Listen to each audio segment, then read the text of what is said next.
Good morning. It is Monday, August 20th, 2018. And I'm not exactly sure where this is going, but as I was driving to my office this morning, I was thinking that today would be a good day to record a rambling video, as is my custom, I guess. 20th of August, I begin the week, which by midweek I turn the corner on 65. And this is certainly not a video to spur you to send me birthday greetings. You know, I'm tickled for what I get, but I'm not campaigning. But it's kind of interesting. On Facebook this morning, I saw an awful lot of first day of school pictures of children and friends, and so many of them are, oh my, where's the time gone? That their little ones are ready for school or are starting their senior year, and so that actually hit me kind of right between the eyes. I'm like, yeah, 65. Where has the time gone? Oh, good Lord! And I remember when 65 was old. I remember when my concept of 65 was, oh man, I'll be really old if I get to that point. Well, I'm on the verge of it, and oddly, it doesn't seem so old now.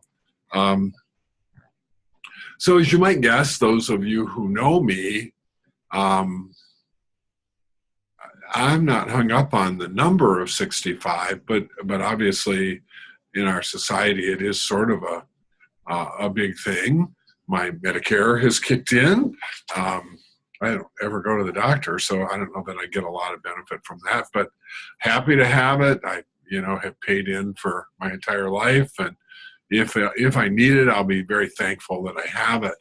But 65, I guess for me, it is sort of a benchmark, a moment of what the heck have you done?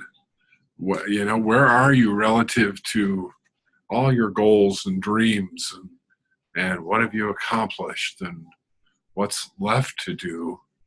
Perhaps more importantly for me, though, is clearly at 65, I'm significantly closer to the end than I am to the beginning. I'm not anticipating that I'll live to 130, although if I can do it in relatively good health and humor, I'd be okay with that. But the odds are kind of against me on that at this point, I think.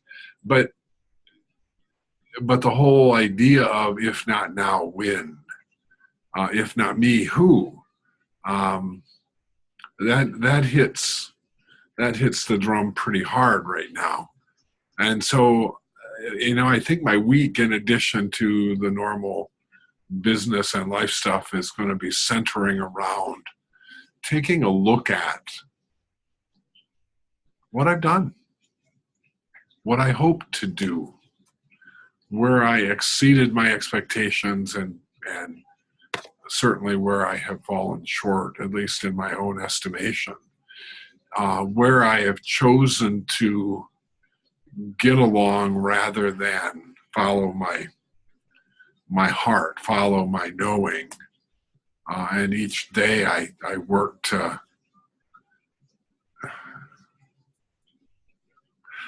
to live as the most authentic version of me that I can muster in any situation. And I try to not get caught up too much in the insanity that appears to be going on, holding the idea that it is needed in this moment, and it's a call to action for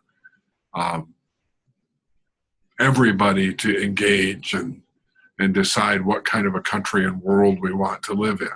But this is not a moment for a political post or rant for me, and I really work hard at not being that guy, despite the fact that I have some fairly strong feelings. But more about what am I doing? And so I'm an old guy now. Huh. How fun is that? I know I've heard that old guys get to say and do anything they want to because, well, they're old. and I promise not to abuse that privilege. And I really do see hitting another milestone year as being an incredible gift, because you only have to scan the obituaries every day to see there are an awful lot of people that don't get to see 65. So it's a blessing. And I'm in wonderful good health. I'm on no medicines of any kind. You know, my back creaks a little bit from time to time. And this week I have a knee that's sort of barking at me if I'm not careful how I step. But gosh, you know, when I look at what other people I know and are aware of are wrestling with in their lives, doesn't get any sweeter than that. And I'm doing work that I love. I have room to do more, but helping people get to their clarity, to get through some of their self-imposed and other installed programming that isn't serving them well. Man, that's work that lights me up like nothing else. And I live in a beautiful place with animals all around, both wild and domesticated. I love my wife. My kids are grown and making their way in the world. My daughter got married this year to a wonderful man, and I just couldn't be any happier for that. My son and I traveled to Cleveland last week and saw a Lifeless concert, Yo-Yo Ma playing all 6 of the Bach unaccompanied cello suites. Gosh, what a blessing to be able to enjoy that with the magnificent man my son has become. And then to be able to recognize that, at least in part, I've helped to shape them into who they are and who they're not. In some cases, I think my behavior probably showed them a path that they didn't want to go, but the end result is good, and we talk often. We see each other when we can. Boy, this is rambling, but I'm told that's part of my charm. And that's my story, and I'm sticking with it. I'm an old guy. I get to say and do what I want, right?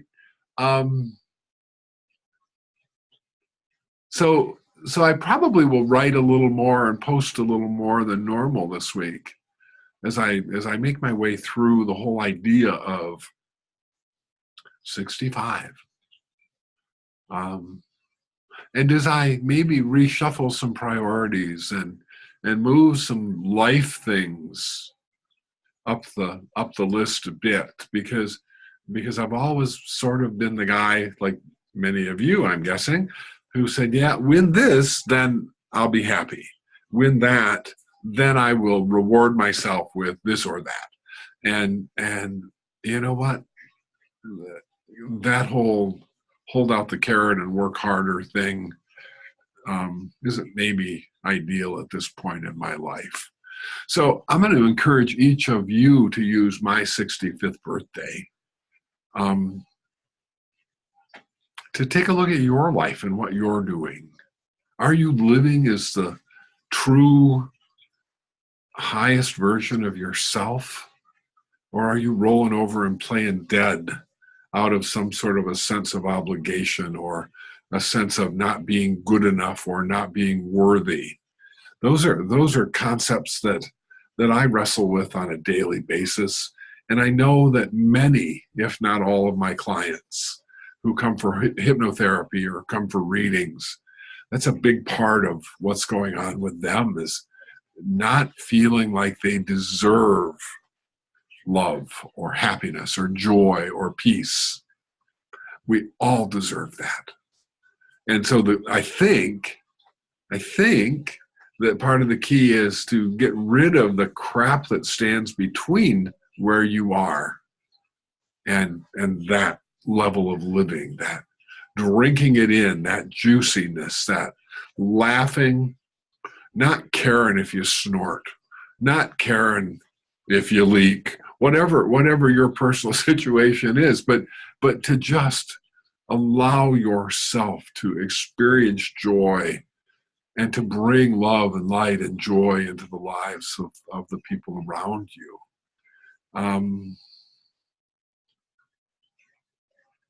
Yeah, it's an interesting time. you know, and I can remember back 20 years ago, maybe, I was very firmly in the bigger, faster, fancier mindset that I wanted a McMansion and a fancy car and expensive clothes and, you know, out to dinner at the best restaurants and all of that sort of thing. And I still enjoy a good meal. Um, Oftentimes when Beth and I go out, though, we're sort of left with the conclusion of, gosh, we could cook every bit as good as this at home. And that works, you know, and there are very few dining settings that are as beautiful as what we see out the window when we sit at our table. So, but I have found over time that simple is better for me. That I get more joy digging in the dirt in my garden and tending to my dahlias and my iris and all the different things that we've put in, that going out and having a long conversation with a horse or a donkey or a goat is pretty fun. The horses are so wise and such good listeners, and to see the joy that my parrot and Betty, our rescue cat, and Stella and Ellie, the two little princess puppies, exhibit when I come home.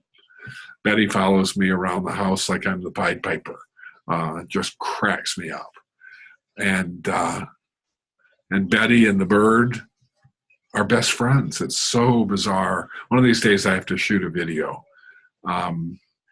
There's no fear. There's no attempt to hurt. They just, Izzy in her cage and Betty on the corner of the table just stand there like they're mental telepathy communicating. And I have no doubt that they are, but it gives me a little hope if cats and parrots and cats and dogs can lay down together and be nice. Maybe there's hope, huh? So this has been yet another rambling Eric video. I hope that something in it lit a light for you.